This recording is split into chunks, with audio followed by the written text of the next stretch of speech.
नमस्कार दोस्तों, स्वागत है आपका क्लासमेट जी के साइंस में। पार्ट नंबर 15,000 क्वेश्चन की सीरीज चल रही है। रोज पढ़ते हैं 5 क्वेश्चन पूरी डिटेल के साथ। पहला क्वेश्चन है, न्यूटन के कौन से नियम को गैलीलियो के नियम से भी जाना जाता है? सही जवाब होगा प्रथम नियम को।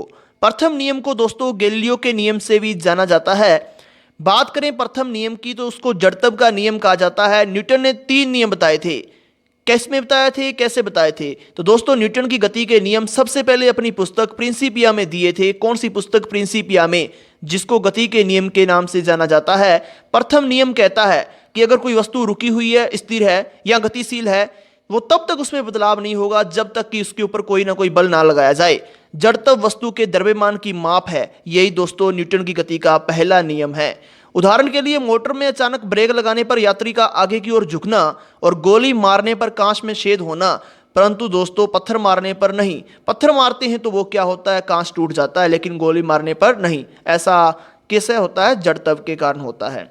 न्यूटन की गति का द्वितीय नियम है बल संवेग का नियम। दोस्तों बल संवेग का नियम कौन सा है? तो न्यूटन की गति का द्वितीय नियम है जो कि गणित का जो गणितीय रूप है बल के संवेग का, उसका मान बताता है द्वितीय नियम।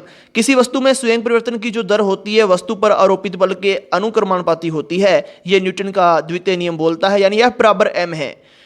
दोस्तों जो संवेग है उसका मान होता है, जैसे संवेग का सूत्र होता है m इंटू वी। द्रव्यमान और वेग का गुणनफल ही क्या कहलाता है? संवेग कहलाता है। तो दोस्तों वेग हम जानते हैं कि द्रव्यमान और समय का अगर भाग दिया जाए तो वेग प्राप्त होता है। न्यूटन की गति का तृतीय नियम है क्रिया प्रतिक्रिया का नियम, जिसको क्या कहा जाता है? न्यूटन की गति का तृतीय नियम। इसको क्रिया प्रतिक्रिया का नियम भी कहा जाता है।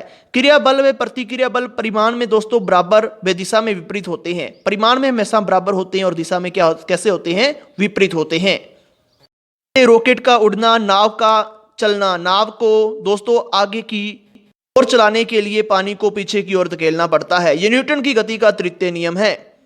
क्रिया प्रतिक्रिया का नियम भी कहा जाता है।